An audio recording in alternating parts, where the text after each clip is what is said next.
Hola, ¿cómo están? Les doy la bienvenida a un nuevo video, una nueva clase de nuestro seminario sobre construcción de identidad. En esta ocasión vamos a continuar con lo que vimos en el último video sobre el tema del psicoanálisis freudiano.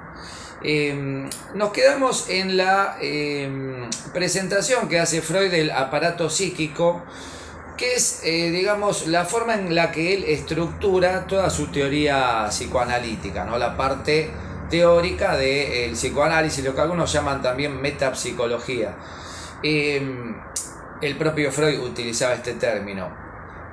Freud dice que la psiquis humana tiene distintas zonas o regiones que interactúan entre sí. Como decíamos en la clase anterior, en un principio habla de lo inconsciente en general como todo aquello que no forma parte de la conciencia, pero en un momento determinado empieza a darse cuenta que lo inconsciente tiene una estructura muy particular y que es una región de la vida anímica humana. De hecho, es la región más extensa.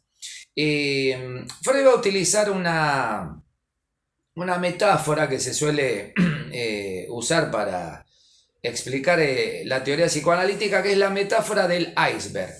Vamos a tratar de representarla dibujando un iceberg, ¿no?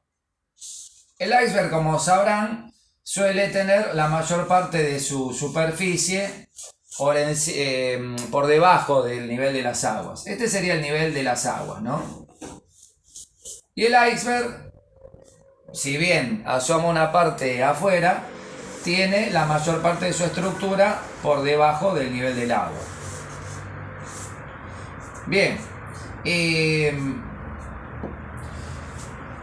Freud dice que la mayor parte de la vida anímica humana está en la región inconsciente, que sería la región inferior. Esto que vamos a explicar ahora es lo que se denomina la primera tópica, que aparece más o menos presentado de un modo algo, digamos, no muy formalmente en las primeras obras psicoanalíticas de Freud, como la interpretación de los sueños, psicopatología de la vida cotidiana, algunos de los libros que mencionábamos la vez pasada. Para Freud, esta primera tópica, vamos a ponerlo de este lado, que me quedó más espacio. Una primera tópica refiere a estas tres regiones, que serían lo consciente, lo inconsciente, como zonas completamente diferenciadas, y en el medio aparece una zona intermedia que es lo preconsciente, el sistema preconsciente. Bueno, lo preconsciente es de algún modo aquello que actúa como malla o filtro entre una región y la otra de las importantes, y lo que va a permitir el paso o no de todo aquel material que va a conformar lo reprimido. De alguna manera, desde que nacemos, nuestra psiquis va recibiendo información a través de los sentidos, por ejemplo, de la vista, el gusto, el olfato, el oído, etc. Y todo ese contenido penetra hacia el inconsciente o parte de él, queda alojado en la zona del inconsciente y constituye lo que podríamos llamar lo reprimido cuando no vuelve a salir. En ocasiones pugna por salir y termina saliendo, ¿no? Por eso Freud, cuando refiere a la zona del preconsciente, habla también de una función que se va a llamar la censura. Bueno, no lo pongo ahí porque no tengo mucho espacio. La censura es una especie de función que cumple el preconsciente para permitir que algunos contenidos salgan y otros no, o que queden velados, por ejemplo, a través del contenido manifiesto de los sueños que hablamos la vez pasada, cuando uno sueña con una persona pero en realidad esa persona está representando a otra. Esos son los mecanismos que utiliza el preconsciente para que la conciencia no se sienta aturdida por aquello que fue reprimido en algún momento y al salir tiene que ser disfrazado. No sé si me explico bien. Entonces aquí aparece el mecanismo, bueno, vamos a anotarlo, de la censura. Hay una primera y una segunda censura, de hecho, en fin. no entremos mucho en el detalle, pero quedan bien diferenciadas estas tres regiones: lo consciente, lo preconsciente y lo inconsciente. Lo consciente, por supuesto, refiere a la vida diurna, a la vida consciente. Cuando hablamos de la conciencia, yo soy consciente de que en este momento estoy hablando, explicando un tema sobre Freud que me interesa que ustedes aprendan, etc. Soy consciente de que estoy vestido de una determinada manera, en fin, que estoy en mi casa, o todo lo que uno sabe y le parece indiscutible, y que 2 más 2 es 4. En el nivel del inconsciente, todo eso queda de algún modo desdibujado. El inconsciente lo podríamos asociar a la imaginación, pero ni siquiera, porque la imaginación opera a un nivel consciente. Uno puede más o menos crear un personaje, por ejemplo, para una película, y lo hace a nivel consciente, si bien afloran contenidos del inconsciente en esa construcción. Eso pasa mucho en el arte, por ejemplo. Sin embargo, lo inconsciente forma parte de aquello que, aunque forma parte de nosotros, no lo podemos observar, no al menos de un modo directo. Se nutre de todo el material, como decía, de lo percibido, de lo pensado incluso, pero está como confuso en una zona oscura. Está de alguna manera, es como la luna en el eclipse de sol, no la vemos, ¿no? Mejor dicho, el sol durante un eclipse de sol no lo vemos porque está tapado por la luna. Bueno, eso que tapa sería el preconsciente, en el sentido que tapa toda esa región oscura que es el inconsciente. Bueno, esta es la primera tópica que, como les decía, Freud va desarrollando en sus primeras obras importantes, al menos a partir de 1900, la interpretación de los sueños fundamentalmente, y va presentando de a poco. Pero más adelante, vamos a ponerlo de este lado, aparece una segunda tópica que él formula de un modo bastante más definido, porque él se da cuenta que este sistema, si bien le sirve como modo de explicar el funcionamiento de la psiquis, es un sistema un poco estático. Él necesitaba que hubiera un dinamismo y una interrelación más marcada entre las distintas partes o regiones de la psiquis humana. Entonces crea una subdivisión dentro de esta propia división, digamos, como que divide el iceberg en otras 3 partes, que son las siguientes. Vamos a graficarlo así. Ahora lo voy a ir explicando, ¿no? Hay una primera región que podríamos denominar que es el ello, que él lo escribe con minúscula siempre, el ello, no con mayúscula, como lo que va a venir después. ¿Qué es el ello? El ello es todo aquello que tiene que ver con las pulsiones primarias, ¿no? Con todo lo que nos constituye más en un sentido biológico.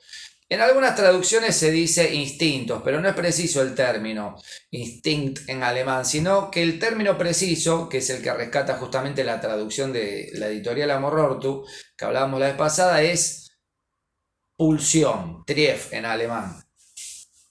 Bueno, el ello es el territorio de las pulsiones, vamos a ponerlo acá.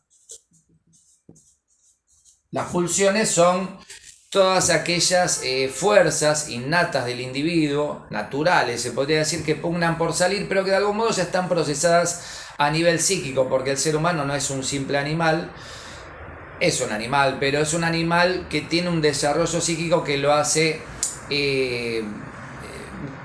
digamos, operar a través de las pulsiones, que de alguna manera se podría decir que son instintos, pero son los instintos simbolizados por la psiquis humana, ¿no? El ser humano tiene lenguaje, su mente opera con símbolos, tema que se va a ocupar Freud, pero del que se va a ocupar mucho su condiscípulo, que es su discípulo y después se convierte en su colega, que es Carl Jung, del que vamos a hablar más adelante. Las pulsiones constituyen el ello. Las pulsiones forman parte de lo que se llama la libido, que es la energía psíquica de base que brinda de algún modo energía a todo este sistema, y es una energía de origen sexual, dice Freud. Esto es algo esencial al psicoanálisis, que todo lo que constituye al ser humano en el fondo tiene una base de tipo sexual en relación a la energía disponible, ¿no es cierto? Bueno, eso es el ello. Después tenemos, como verán, el ello está todo enraizado, vamos a pintarlo con tramas para que se diferencie, en la zona de lo inconsciente. Por eso tiene mucho que ver con lo reprimido. Todo lo que es reprimido está en el ello y queda de algún modo ahí contenido, pero también forma parte del ello las pulsiones primarias, ¿no?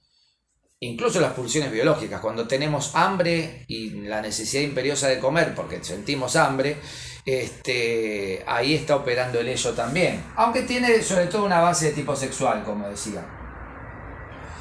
Hay otra parte de este sistema que Freud llama yo, simplemente el ego, ¿no? El yo cartesiano, ¿se acuerdan? Bueno, aparecería en Freud en esta región que, fíjense, tiene actuación en las tres zonas, pero es preponderantemente consciente. El yo es lo que tiene que ver con nuestra conexión con lo real, con el mundo exterior, con aquello que vemos, percibimos, con lo que pensamos en nuestra vida diurna a nivel consciente, etc.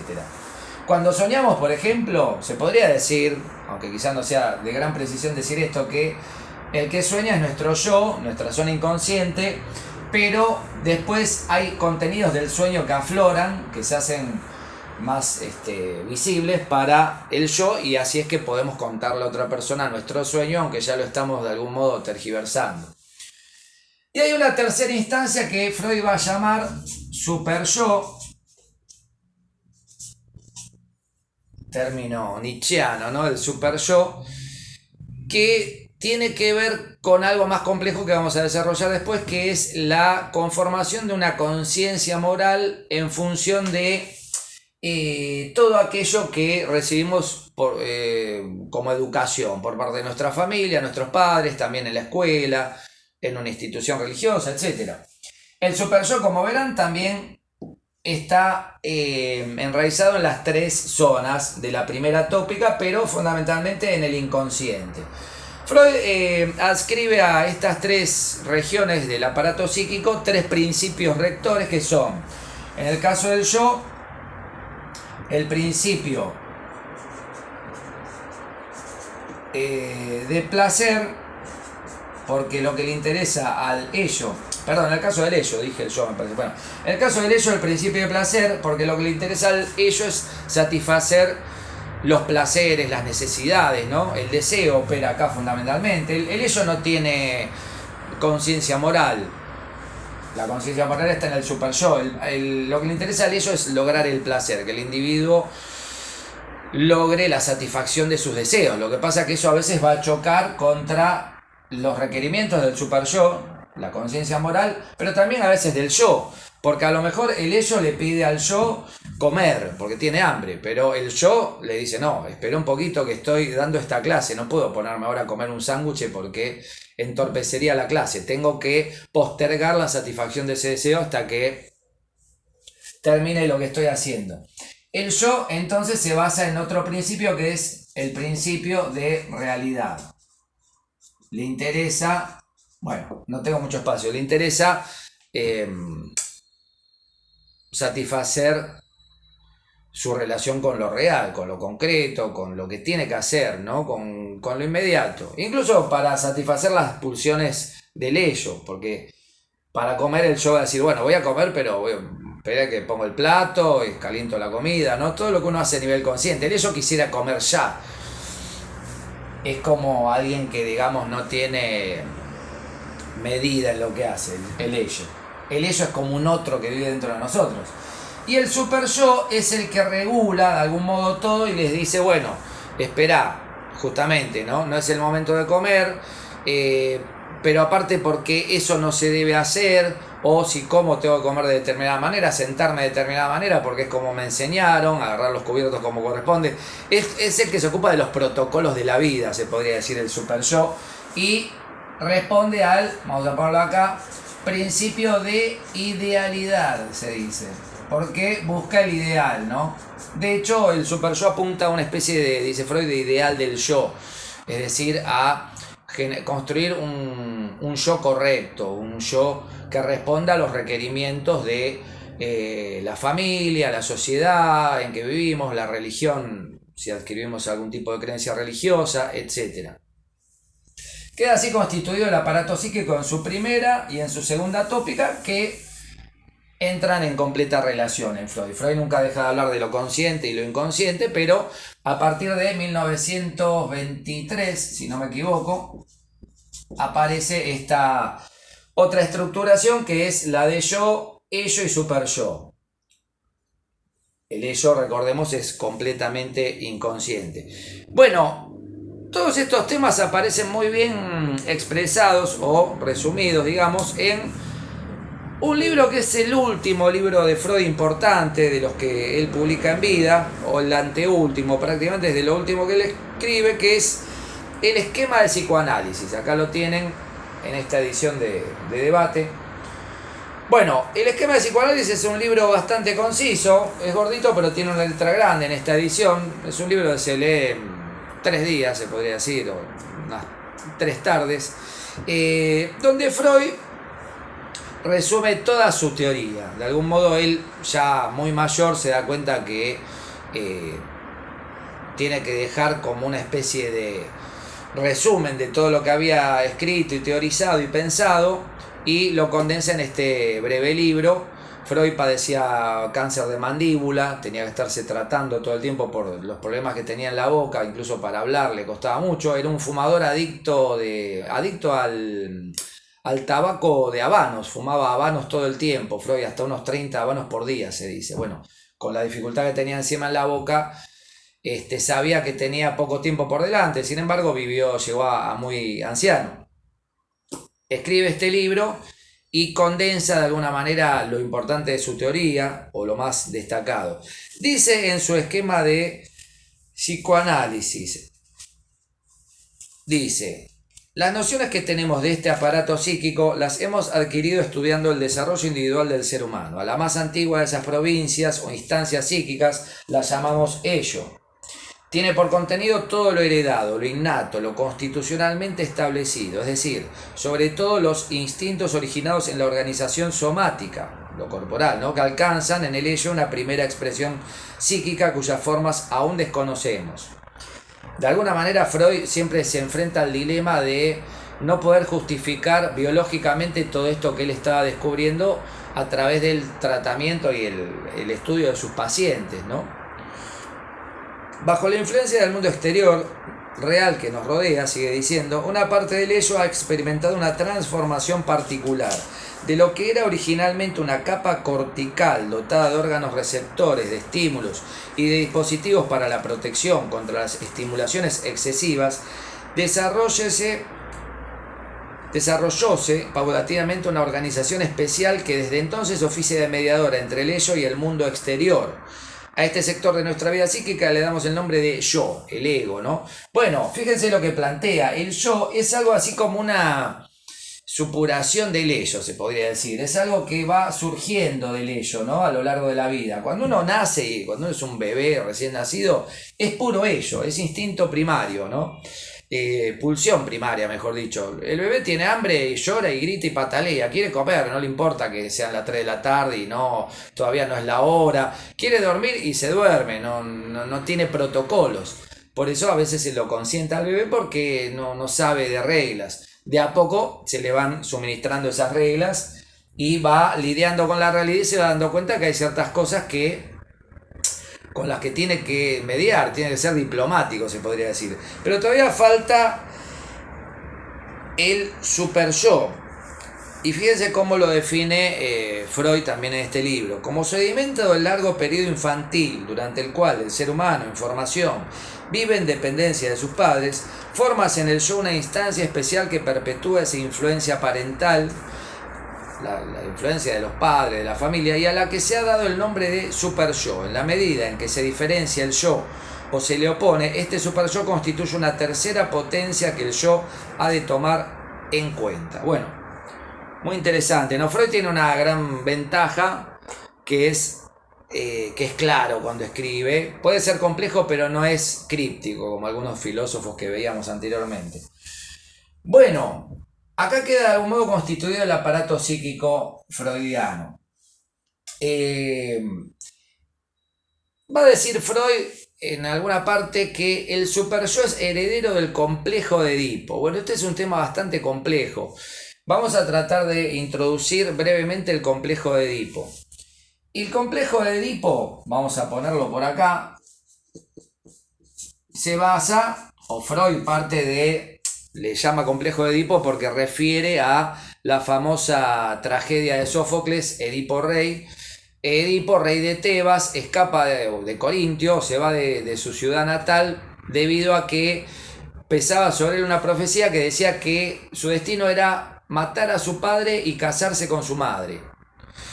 Bueno, escapando a su destino termina cumpliéndolo, paradójicamente, mata al padre pensando que es otra persona o por casualidad recorriendo un camino, y cuando llega al reino donde está su madre, Yocasta, termina enamorándose de ella y casándose con ella sin saber que es la madre, porque él había olvidado todo lo relacionado con su pasado. Bueno, no vamos a entrar en el detalle de esta tragedia, pero Freud la utiliza como, digamos, metáfora de lo que él quiere expresar, que es el hecho de que el niño, cuando nace, está totalmente aferrado a la madre, que es su objeto inmediato de satisfacción, porque es la que cumple sus satisfacciones, sus deseos, por ejemplo, amamantarlo, ¿no? Darle de tomar la leche de su cuerpo, etc.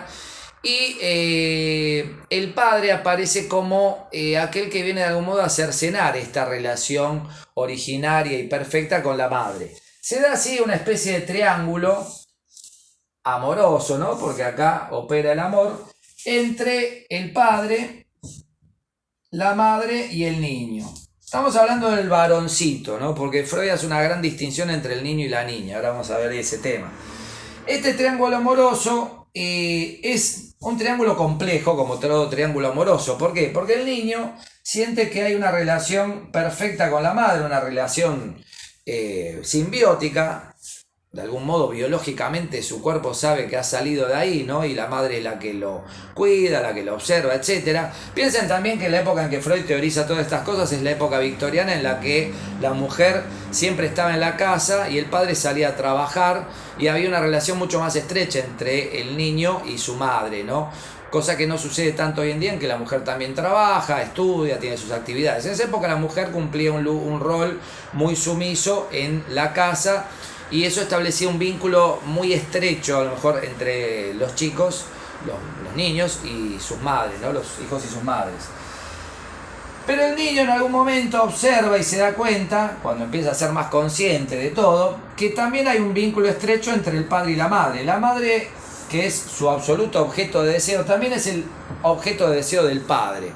Se da ahí una rivalidad con el padre, ¿no? Esta relación de algún modo entra en cortocircuito, digo yo, ¿no? Se convierte en una relación problemática, y Freud llega a decir algo que hoy en día nos puede sonar un poco fuerte, y de hecho sonó muy fuerte en la época de él, y se lo acusó de decir cosas muy terribles. Él dice que el niño llega a desear la muerte del padre, porque el padre es aquel que viene a intervenir en la relación estrecha con la madre y le viene a robar su objeto de deseo, ¿no es cierto? Y a la vez él descubre que para la madre el padre también es un objeto de deseo. Él no es el único ser en el mundo. Ahí Freud habla de un narcisismo primario, ¿no? Y secundario. Bueno, hay un narcisismo constitutivo de el bebé, porque el bebé viene de ser puro ello y todavía no tiene todo esto que le permita darse cuenta que no es el único ser en el mundo. Se siente el ombligo del mundo, se podría decir, el niño. Finalmente, dice Freud, el niño acepta esta relación que se da en el Edipo. El periodo del complejo de Edipo se da entre los 3 y los 5, los 6 años aproximadamente. En Freud, ¿no? Hay otros psicoanalistas que plantean otras cosas que quizá veamos después. Esta es la etapa del Edipo en el niño varón. El niño finalmente acepta esta prohibición del incesto, dice, ¿no? Del padre hacia la madre, porque el padre de alguna manera es quien viene a romper, a cortar esta relación estrecha. No sé si se ve bien el gráfico. Y eso amerita que el niño acepte esa prohibición del incesto. A la vez el niño se ve sometido a otra situación, que es el llamado complejo de castración, que es muy complejo de explicar, pero básicamente es la idea inconsciente que tiene el niño de que el padre quiere cercenar su pene, su penecito de niño, ¿no? Bueno, que el pene para el niño es como un objeto de poder. Freud de hecho habla de el falo, como que es el pene pero en un sentido simbólico, ¿no? Esto hay gente que le resulta hasta risible, pero Freud lo teoriza de un modo muy desarrollado en todos sus libros. Eh, el complejo de Edipo entonces se conecta con el complejo de castración, que sucede también en la misma etapa, y finalmente el niño, por temor a ser castrado por el padre, a ser castrado físicamente se podría decir, acepta esta prohibición que es como la condición para no ser castrado, se amiga, se podría decir, con el padre y lo convierte paradójicamente en su objeto de identificación. El niño se termina identificando con el padre, quiere ser como el papá. Por eso es común en los chicos de 5 o 6 años que quiero ser de tal cosa como es mi papá, quiero trabajar de esto porque mi papá es esto. Y hay gente que a lo largo de toda su vida tiene una identificación muy fuerte con el padre, por ejemplo. O a veces también con la madre, porque esto puede ser que a veces no se dé, que el niño no se identifique con el padre porque a lo mejor sea una figura ausente o que no tenga una presencia de fortaleza, que no se puede identificar con esa figura paterna y se identifique con la figura materna, lo cual no implica necesariamente que ese chico sea homosexual, ¿no es cierto? Freud plantea algo muy interesante en relación a esto, aunque algunos lo acusan sobre todo de dejar a la mujer en un lugar de inferioridad, ahora vamos a ver por qué.